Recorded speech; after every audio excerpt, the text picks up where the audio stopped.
hari ini, pastikan pagi hari ini kita datang kepada Tuhan, hati kita siap untuk bertemu dengan Tuhan, hati kita siap untuk menerima berkat Tuhan.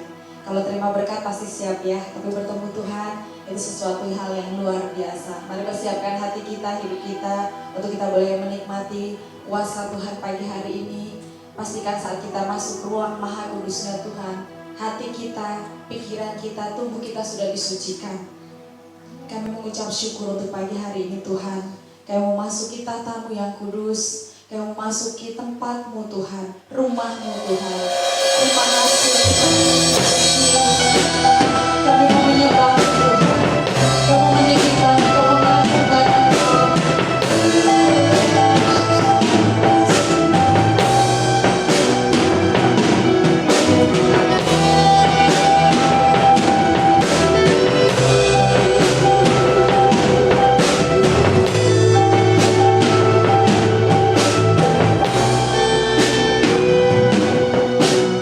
Masuk ruang maha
saat pagi hari ini kami masuk tahta kudus-Mu, kami masuk ruang kudus-Mu, kami datang dengan hati yang tulus, dengan hati yang telah disucikan dengan darah Yesus. Terima kasih untuk setiap kesempatan yang Tuhan beri bagi kami untuk kami boleh menikmati anugerah dan kasih sayang dari-Mu Tuhan.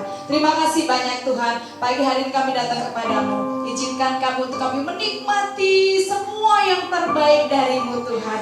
Terima kasih, kami bebaskan Roh-Mu sebebas-bebasnya di tempat ini, menjamah kami, menyembuhkan kami, memulihkan kami, bahkan mungkin mengingatkan kami. Terima kasih Tuhan, terima kasih. Dalam nama Yesus kami mengucap syukur. Haleluya. Amin.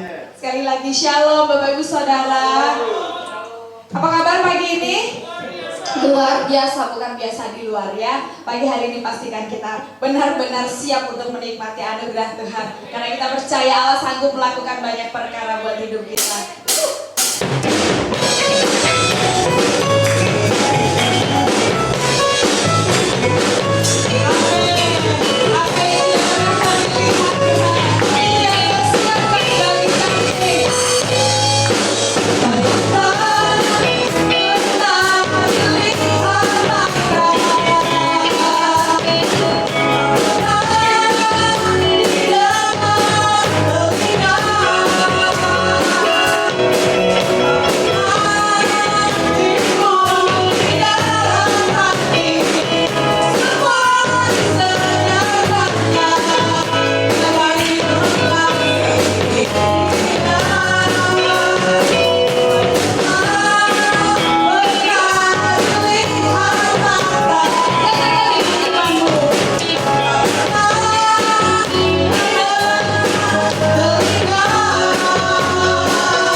pasti punya pergumulan ya. Selagi kita masih bisa bernafas, pasti ada pergumulan dalam hidup kita.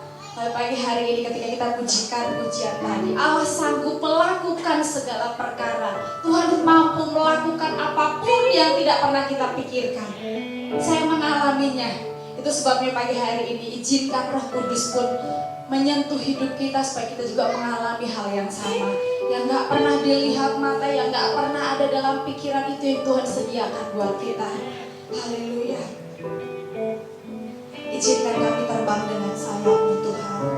Izinkan kami menikmati kasih dan anugerah-Mu di bawah kepak sayap-Mu Bapa.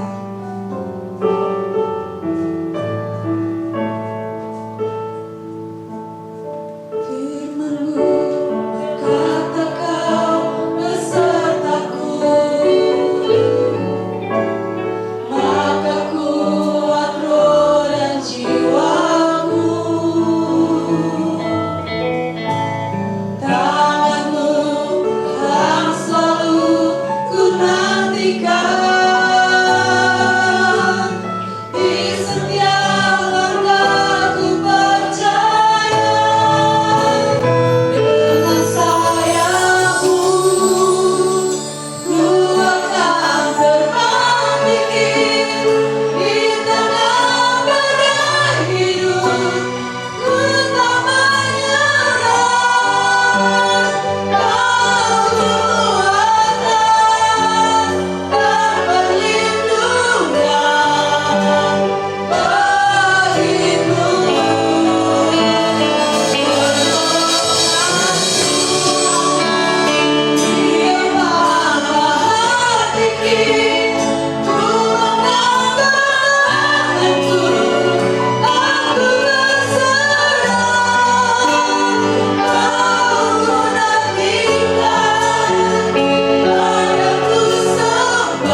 mengandalkan Engkau, maka kuat roh dan jiwaku Tuhan.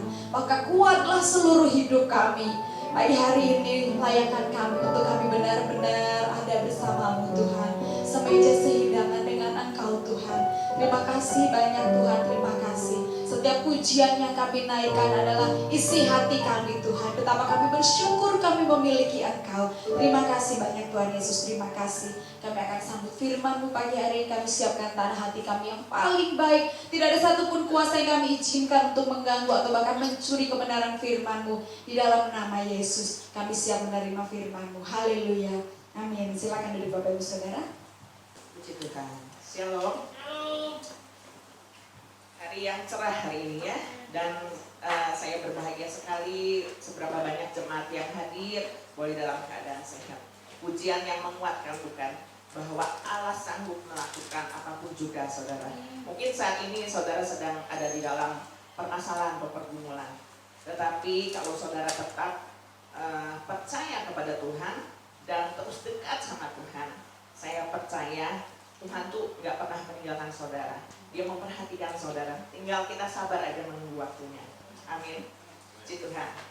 Saudara, karena saya ibu rumah tangga ya, zaman sekarang nih, kalau kita yang ibu-ibu nih masak nasi lebih praktis ya, karena bisa menggunakan rice cooker, magic jar gitu. Zaman udah berubah. Kalau saya lihat dulu oma selamat gitu ya, kalau masak nasi masih pakai apa ya, langsung ya. Itu kan lama prosesnya, mesti diaduk dulu katanya, diaduk dulu nanti ditanak gitu. Kalau sekarang kan praktis, beras tinggal dicuci, masukin ke magic jar, tinggal nyalain deh hooknya, matang sebentar aja gitu ya. Nah, tetapi saudara, apa yang terjadi? Saudara pernah ngalamin ini nggak? Ya, waktu yang ibu-ibu nih masak nasi lupa mencet tombol cook. Pernah nggak? Pernah ya, pengalaman ibu-ibu. Perasaan udah dipencet, nggak taunya pas lihat, oh iya ya, udah gitu kan ngeliatnya gini, udah matang gitu kan, pas dibuka, loh kok nggak masih ada ayamnya. Pengalaman pernah ya gitu ya, gitu kan gitu. Kita nggak dapat apa-apa ketika kita lupa mencet tombol cooknya gitu. Atau pernah ada yang pengalaman nggak dianggapin gitu, ingetnya nggak tahu yoga pernah pengalaman gitu ya, lupa nih terus tinggalin seharian, matang nggak sih? Pernah ada yang pengalaman gitu nggak? Kayaknya nggak matang sempurna deh. Kalaupun misalnya mau nunggu matang ya, lama banget kayaknya ya. Atau mungkin ada yang gigih gitu ya, ada yang nggak matangnya gitu. Tapi kebanyakan kan kita keburu sadar gitu, nggak kepecet gitu ya, gitu kan? Nah saudara, dalam kehidupan Kristen kita pun ada tombol yang harus kita selalu aktifkan, yaitu tombol iman kita saudara. Tema saat ini adalah aktifkan tombol imanmu. Setiap orang percaya disebut dikatakan orang beriman. Bahkan di dalam Ibrani 11 ayat 1 adalah iman itu adalah dasar dari segala sesuatu yang kita harapkan dan bukti dari segala sesuatu yang tidak kita lihat, belum kita lihat loh. Itu iman. Ya, definisi iman seperti itu. Kita baru ngarepin aja, belum dapat apa yang mungkin kita mau. Tetapi kita ini percaya itu iman, ya. Nah, tetapi apakah iman tersebut betul-betul menghidupi kehidupan Kristen kita selama ini? Pada kenyataannya, ketika dalam kehidupan kita ini bertemu dengan masalah, persoalan, iman tidak bekerja dengan sempurna. Lalu bagaimana kita mengaktifkan tombol iman kita?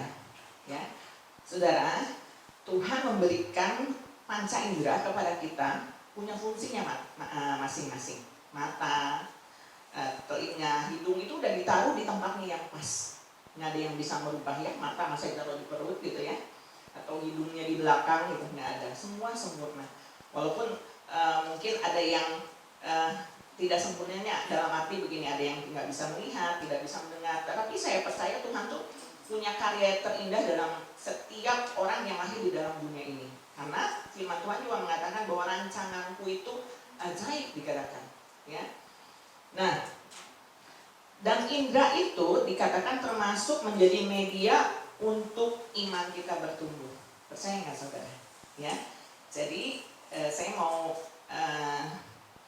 memberikan beberapa beberapa poin ya, bagaimana kita mengaktifkan tombol iman kita. Yang pertama adalah mendengar firman Tuhan dikatakan. Di dalam Roma 10 ayat 17 dikatakan apa? Bahwa iman timbul dari pendengaran firman Tuhan. Kita baca deh ya. Roma 10 ayat yang ke-17. Roma 10 ayat yang ke-17.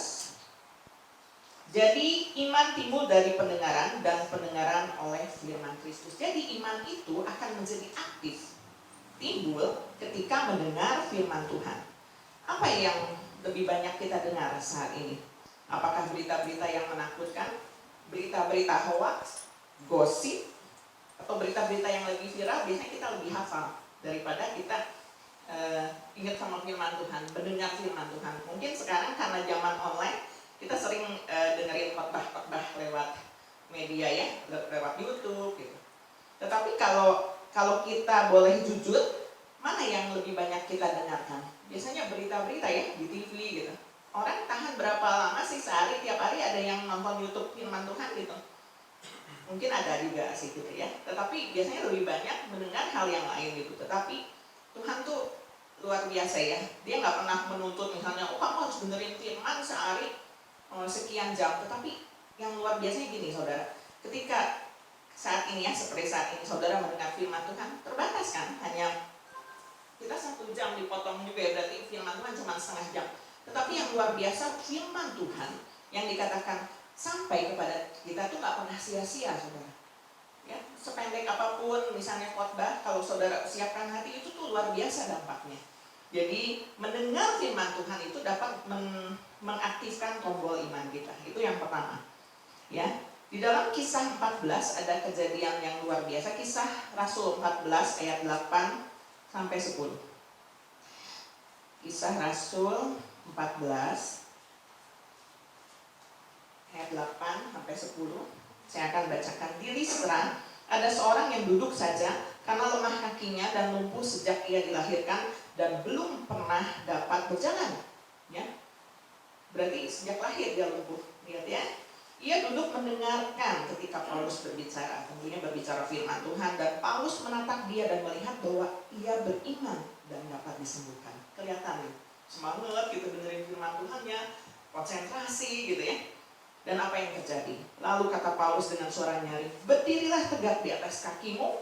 Dan orang itu melonjak berdiri lalu berjalan kian kemari. Lihat saudara, ketika iman ini mulai timbul, ya dikatakan mujizat Allah bisa terjadi. Amin. Mendengar firman Tuhan. Yang kedua dikatakan mata tertuju kepada Yesus. Ibrani 12 ayat yang kedua berbunyi demikian. Ibrani 12 ayat yang kedua.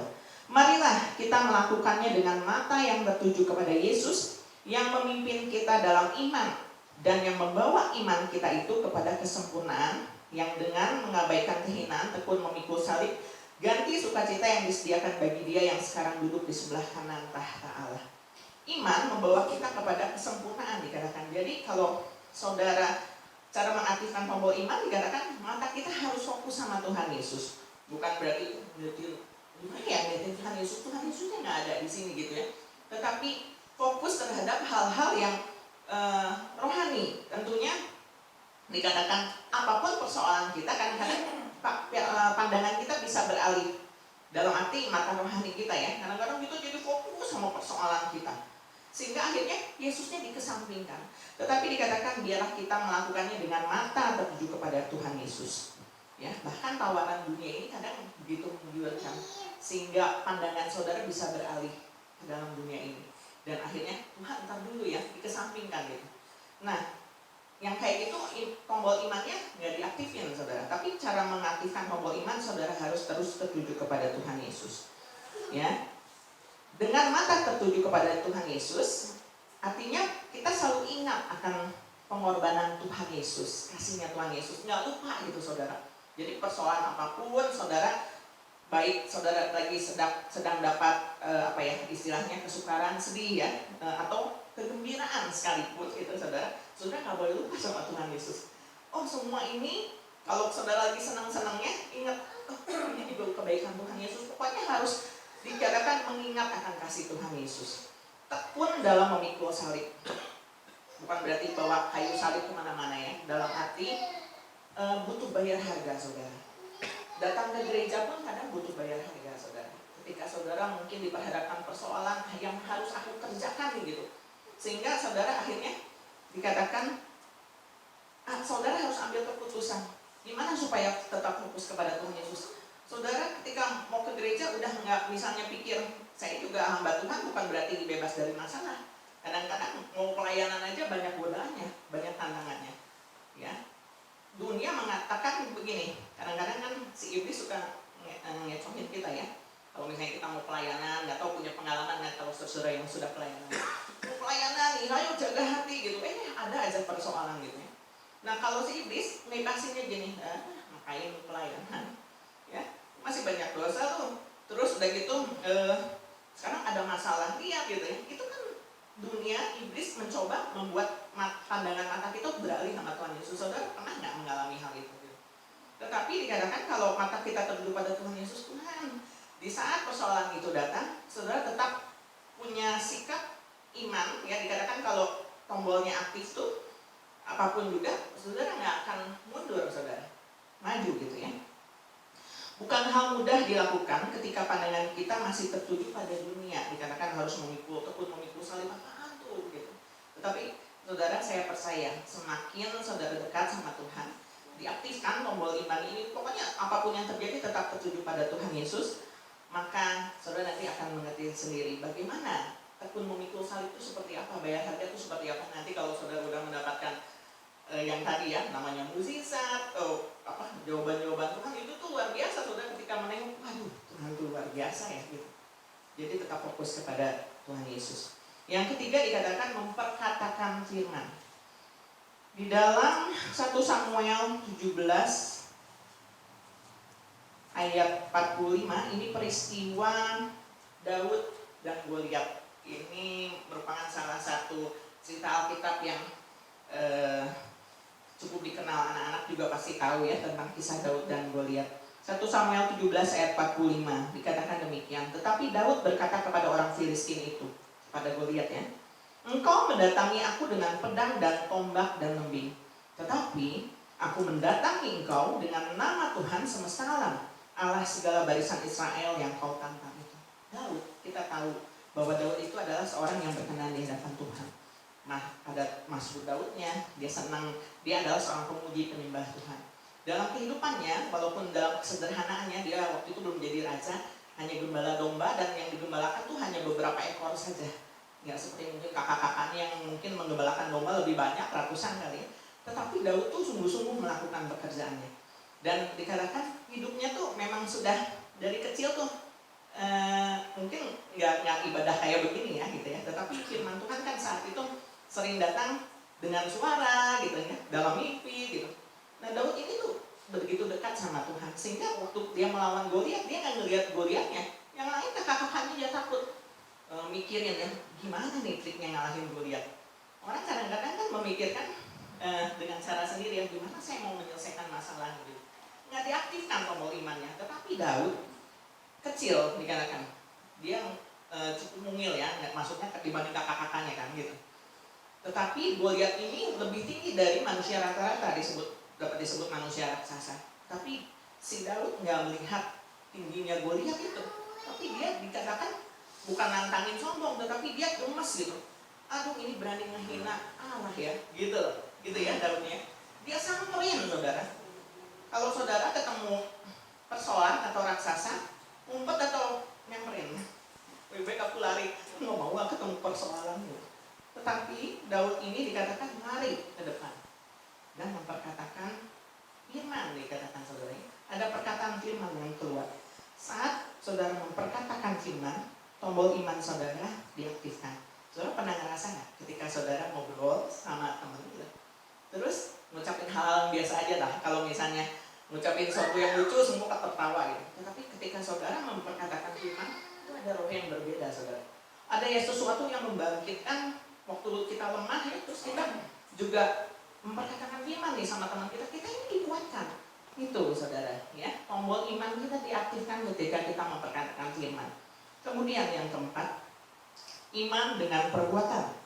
Di dalam Yakobus 2 ayat 17 dan 26. Yakobus 2 ayat yang ke-17 dan ke-26 berbunyi demikian. Demikian juga halnya dengan iman.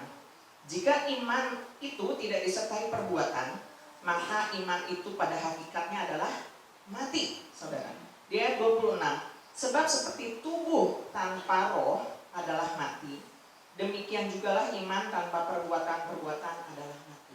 Jadi iman itu harus berjalan dengan perbuatan. Nggak hanya kita, percayalah sama Tuhan, tetapi nggak ada buktinya, saudara. Tetapi iman itu harus dengan perbuatan. Ya, tentunya perbuatan yang baik yang sesuai dengan firman Tuhan, bukan perbuatan dosa, saudara.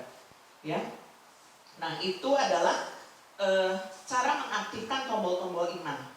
Ya, saudara mau melakukannya, ya, mendengar firman Tuhan, terus pandangan mata saudara nggak beralih dari Tuhan Yesus. Masalah boleh datang, tapi saudara fokus sama Tuhan aja ya.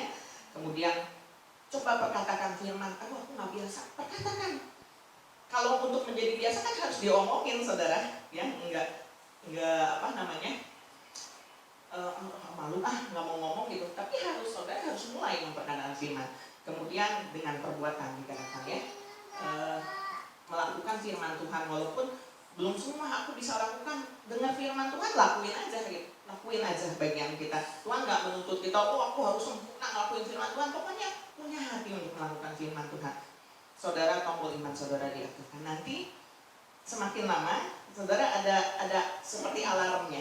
Bagaimana tanda jika tombol iman saudara sudah aktif itu ada alarmnya. Ya, di dalam Mazmur 1 tadi 4 hal saja ya cara mengaktifkan tombol iman. Kemudian bagaimana cirinya ya?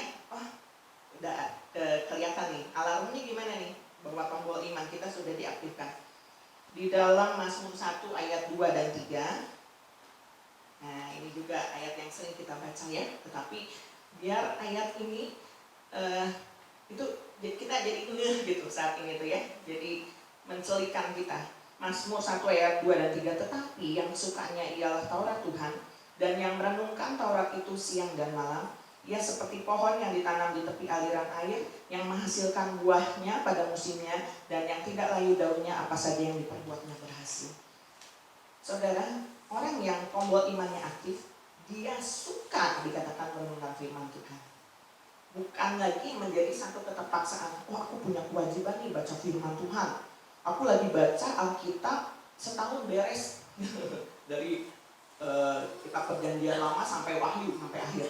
Nggak seperti itu, tapi saudara suka untuk merenungkan firman Tuhan, membaca firman Tuhan. Bukan berarti misalnya saudara bawa Alkitab kemana-mana terus ambil jangan bentar ya, saya lagi baca firman Tuhan, nggak seperti itu. Tetapi merenungkan firman Tuhan itu tuh udah ada di dalam hati kita. Jadi kita dapat firman Tuhan pagi, saudara kan sudah dibimbing juga ya. Kalau yang misalnya gimana sih cara baca firman Tuhannya, ada yang bilang baca aja lah pokoknya dari Kejadian sampai Wahyu. Tapi kadang-kadang kan suka ada yang bingung ini apa maksudnya gitu ya. Tapi kan saudara sudah dapat akurat ya. Nanti yang belum dapat akurat ulang bisa ambil renungan hariannya. Nah itu dibimbing kan tiap hari. Dengan begitu saudara akan belajar firman Tuhan. Baca terus. Nah ketika saudara mendapatkan hal itu tuh ada di dalam hati kita, itu merenungkan firman Tuhan saudara. Bukan berarti sambil jalan baca, sambil mengemudi buka HP baca firman. Tetapi firman Tuhan itu udah otomatis ada di dalam kehidupan kita. Ya, suka merenungkan firman Tuhan. Dan dikatakan orang yang suka merenungkan firman Tuhan, dia akan memisahkan dirinya, otomatis akan memisahkan dirinya dari kumpulan-kumpulan yang tidak baik, saudara. Itu tercatat di ayat 1-nya. Ya, kan kita bacanya gini, berbahagialah orang yang tidak berjalan. Tapi sebetulnya kalau orang yang suka merenungkan firman Tuhan, dia akan memisahkan diri. Dia tidak akan lagi berjalan menurut nasihat orang fasik. Aku udah punya nasihat dari firman Tuhan, ngapain lagi aku dengerin nasihat orang fasik, orang jahat gitu, orang ya dikatakan dia tidak akan berdiri di jalan orang berdosa. Aku ini nggak mau nyakitin hati Tuhan. Jadi dia pasti akan memisahkan diri dari jalan orang berdosa dan tidak duduk dalam kumpulan pencemooh. ada yang mencemooh, ada yang mungkin ya hal-hal yang tidak baik, dia akan memisahkan diri, saudara. Nah itu tanda ketika tombol iman saudara udah aktif. Saudara tuh udah nggak ada damai sejahtera tuh kalau udah kayak gitu. Saudara akan memisahkan diri. Tetapi kesukaan saudara, aku tuh suka kalau ketemu firman Tuhan. Itu yang pertama. Kemudian yang kedua dikatakan sama kayak tadi ya, tombol iman saudara kan tadi mengaktifkannya memperkatakan firman. Tetapi tanda-tanda tombol itu sudah aktif dalam kehidupan saudara, perkataan firman itu akan menjadi style kehidupan saudara. Ya, style kehidupan saudara. Jadi ngomongin firman gitu bukan so kudus enggak, tetapi itu udah otomatis keluar. Enggak hanya sekedar nyawa puji Tuhan gitu, tetapi ke lifestyle-nya gitu, ya memperkatakan firman. Nah, di dalam Ulangan 6 ayat 7, Ulangan 6 ayat yang ke-7 berbunyi demikian. Haruslah engkau mengajarkannya berulang-ulang kepada anak-anakmu dan membicarakannya apabila engkau duduk di rumahmu, apabila engkau sedang dalam perjalanan, apabila engkau berbaring dan apabila engkau bangun. Kemudian Ulangan 11 ayat yang ke-19.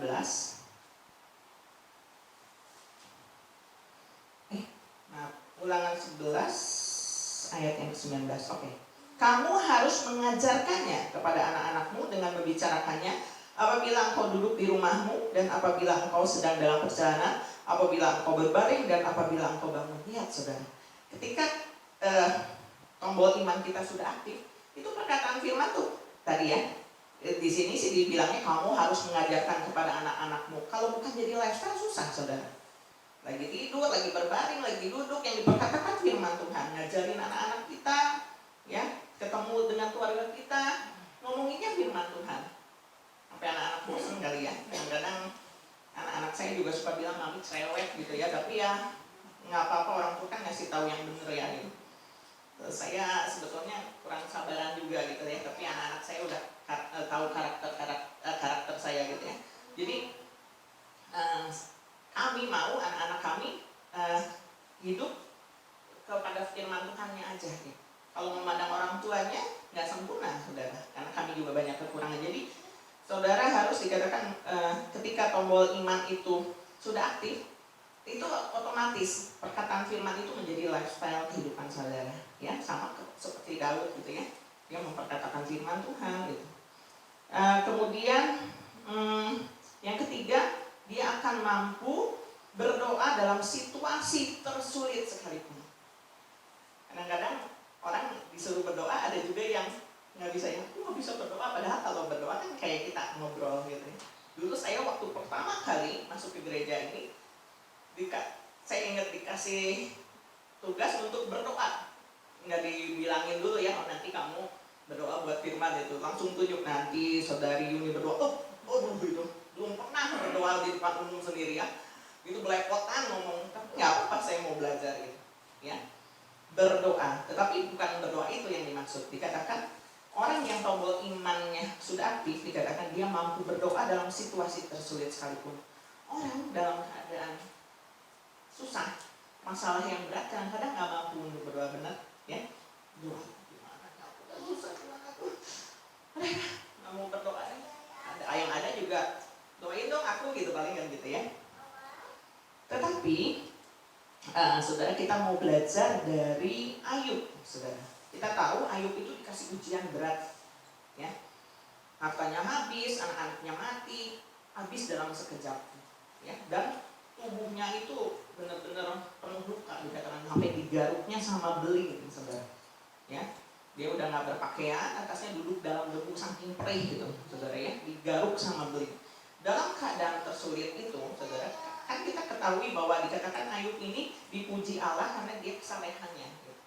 Tetapi kesalehannya hanya mungkin gini, dia memegang hukum Taurat Tuhan. Jadi kalau misalnya anaknya habis pesta mempersembahkan korban, kalau zaman perjanjian lama kan seperti itu ya, pokoknya anak-anakku takut berbuat dosa nih, mempersembahkan korban. Dia hanya mengerjakan hal-hal yang yang disuruh sama firman Tuhan. Tapi waktu itu gini, tombol imannya tuh belum diaktifkan sepenuhnya saudara. Walaupun dia tetap megang firman Tuhan, dikatakan waktu dia kesulitan pun dia bisa bilang gini, Tuhan yang memberi, Tuhan yang mengambil, terpujilah nama Tuhan. Tapi kan dia juga banyak keluhan, saudara. Ketika temannya mulai datang, bukan seolah-olah bukan menghakimi, artinya kan kalau orang susah kayak gitu biasanya nggak mau ya, banyak diomongin gitu. Jadi diam aja, dengerin gue aja gitu, kadang-kadang gitu ya. Nah Daud tuh sempat mengeluh gitu. Tetapi saudara, ketika dia mendengar firman Tuhan, karena kita baca dulu di dalam Ayub 42 ayat yang ke-10. Lalu Tuhan memulihkan keadaan Ayub setelah ia meminta doa untuk sahabat-sahabatnya, dan Tuhan memberikan kepada Ayub 2 kali lipat dari segala kepunyaan dahulu. Kata di sini Ayub maksudnya meminta doa, mendoakan teman-temannya, itu tertulisannya di Ayub 42 ayat 10. Di sebelumnya kan Ayub nggak berdoa ya, dia cuma ungkapin curhat, aduh aku tuh kalau gitu nggak usah lahir dari kandungan ibuku gitulah gitu ya, curhat Ayubnya. Tapi saudara, ketika Ayub ini mendengar perkataan firman Tuhan, kalau saudara baca di pasal 40 ayat pertama, terus mulainya di situ ya. Di situ di ayat pertamanya dikatakan gini, dari dalam badai Tuhan menjawab Ayub. Berarti kan Tuhan berbicara sama Ayub. Sehingga akhirnya Ayub ini bisa berkata demikian. Di Ayub 42 ayat 5 dikatakan, hanya dari kata orang saja aku mendengar tentang engkau.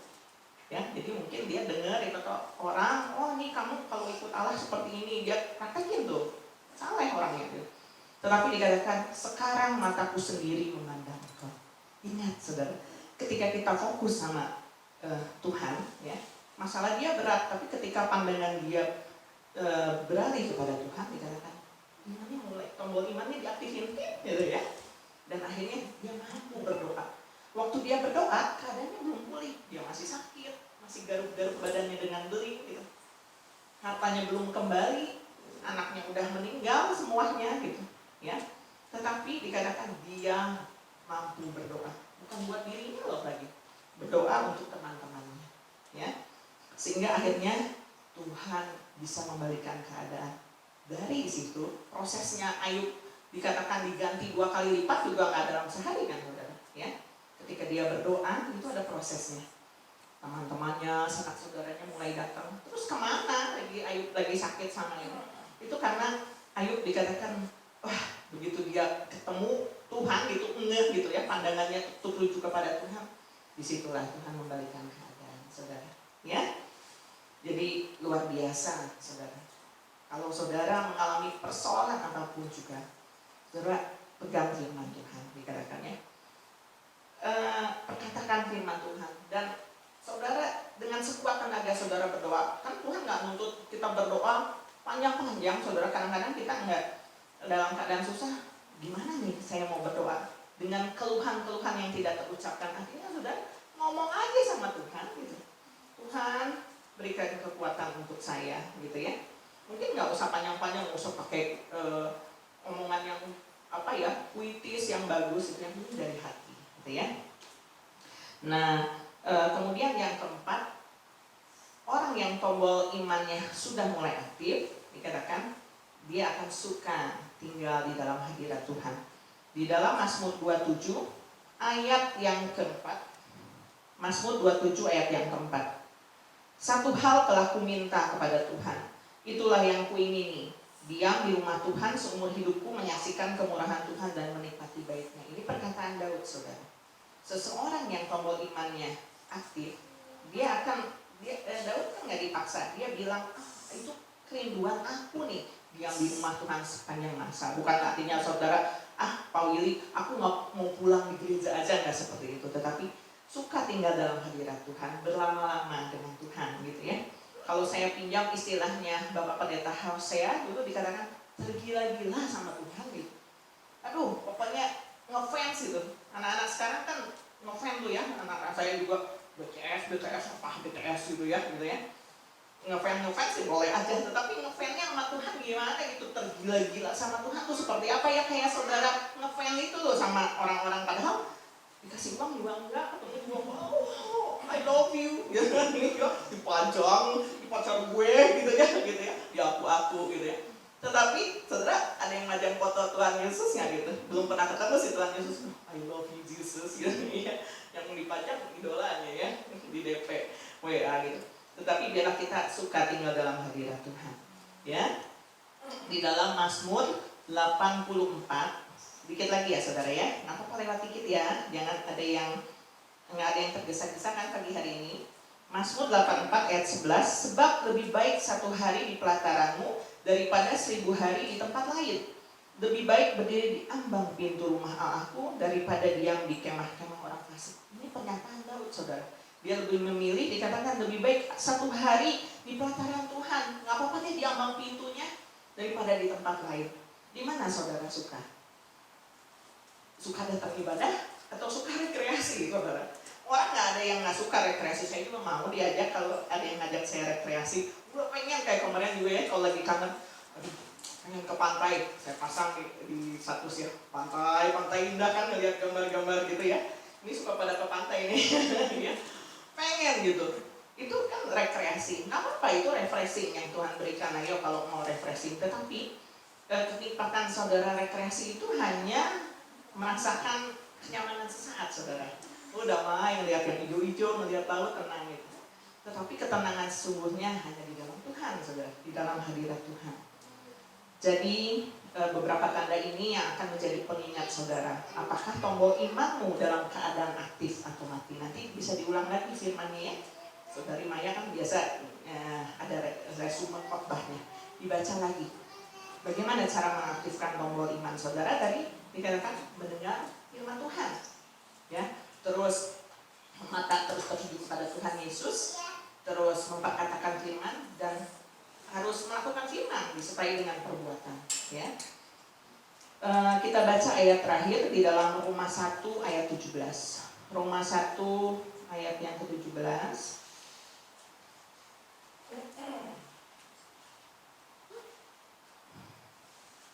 Berbunyi demikian.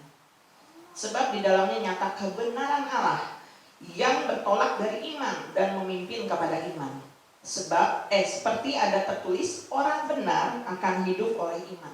Orang benar akan hidup oleh iman. Firman ini tidak menulis begini, orang hidup oleh firman, tetapi ada orang benar, saudara.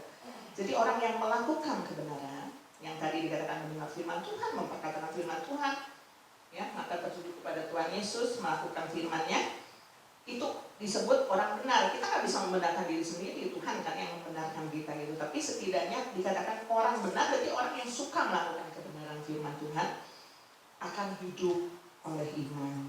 Ini kebenarannya, ya.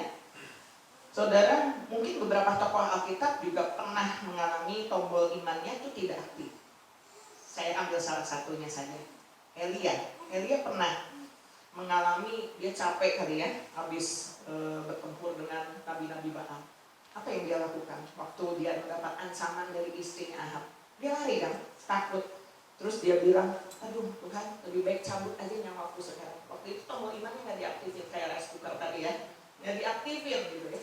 Tetapi dia dapat kekuatan yang baru ketika dia makan roti, minum, itu melambangkan firman Tuhan, saudara ya. Jadi kekuatan firman ini luar biasa, saudara. Jadi waktu saudara lelah, capek menghadapi masalah, jangan kebanyakan mikir, saudara. Datang dalam hadirat Tuhan, ya. Tuhan akan menolong saudara. Puji Tuhan. Firman Tuhan tidak saya panjangkan, saudara. Tetapi biar firman Tuhan saat ini mungkin poin-poinnya sederhana, saudara. Tetapi harus dipraktekkan kan.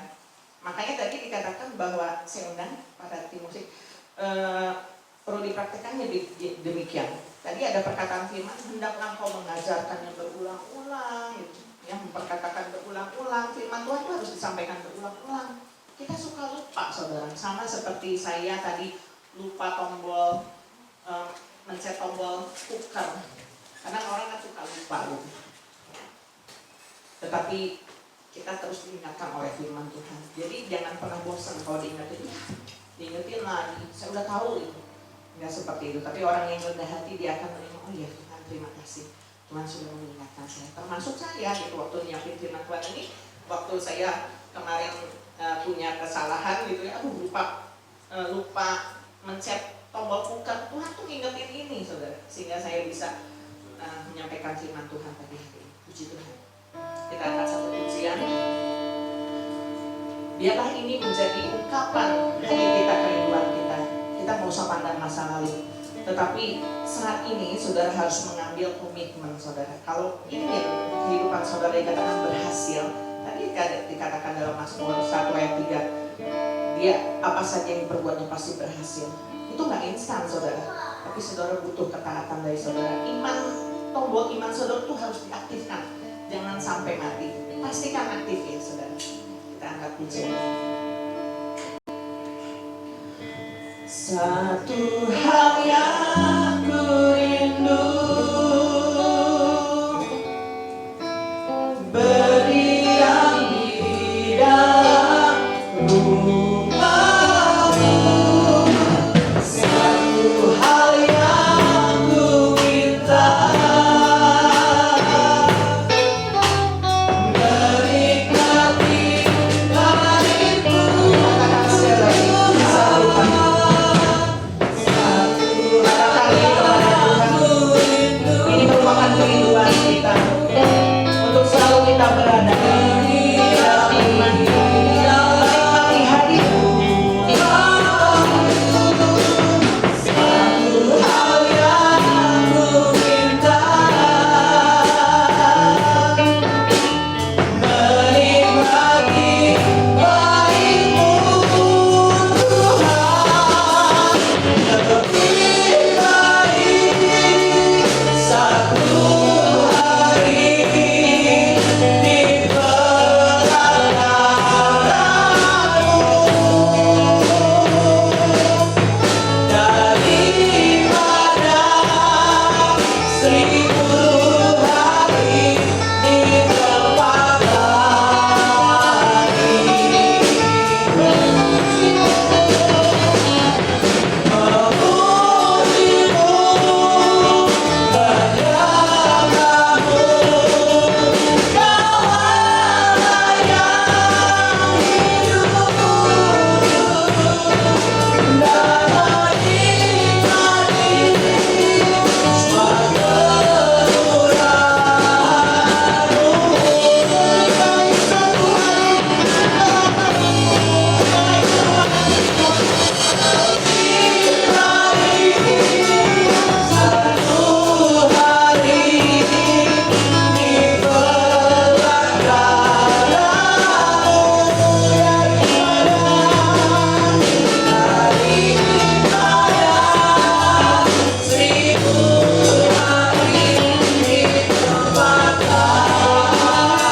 Dia ingin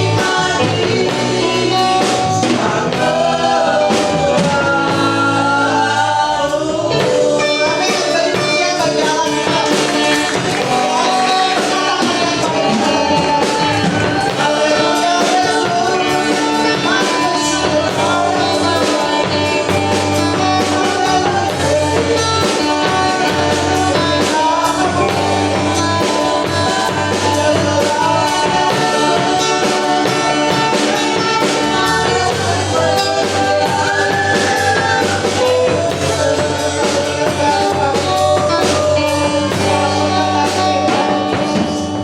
Terima kasih Tuhan, terima kasih untuk firman-Mu pada pagi hari ini. Biarlah tombol iman kami pastikan selalu aktif. Tuhan tolong kami, Roh Kudus yang akan membantu kami menghadapi persoalan-persoalan kehidupan ini. Kami tidak terpaku terhadap permasalahan kami, tetapi kami harus ingat, kami harus mengaktifkan tombol iman kami Tuhan. Tetap tertuju kepada Tuhan Yesus. mendengar firman Tuhan, memperkatakan firman Tuhan, dan terus melakukan firman. Yes. Haleluya. Kita sama-sama berdiri. Biarlah kita semua boleh mengaktifkan tombol imanmu, sehingga saudara akan melihat kemurahan Tuhan akan terjadi dalam kehidupan saudara. Amin. Responi firman Tuhan, lakukan itu dalam kehidupan saudara. Saudara, mari kita angkat kedua belah tangan kita, siap untuk menerima berkat Tuhan. Diberkatilah keluargamu, diberkatilah kesehatanmu, diberkatilah semua pekerjaan dan hasil kerjamu, dan diberkatilah orang yang mengandalkan Tuhan, yang menaruh harapannya pada Tuhan. Sekarang saudaraku, terimalah berkat yang besar dari Allah Bapa, cinta kasih yang luar biasa dari Tuhan kita Yesus Kristus, dan persekutuan dengan Roh Kudus menyertai hidup kita mulai pagi hari ini sampai Maranatha, Dia datang kali yang kedua. Di dalam nama Yesus kami sudah berdoa dan terima berkat Tuhan. Haleluya. Sama-sama katakan amin. Mengakhiri ibadah kami pagi hari ini Tuhan, kami percaya Roh-Mu ada di tempat ini dan berkat-Mu pun akan terus mengalir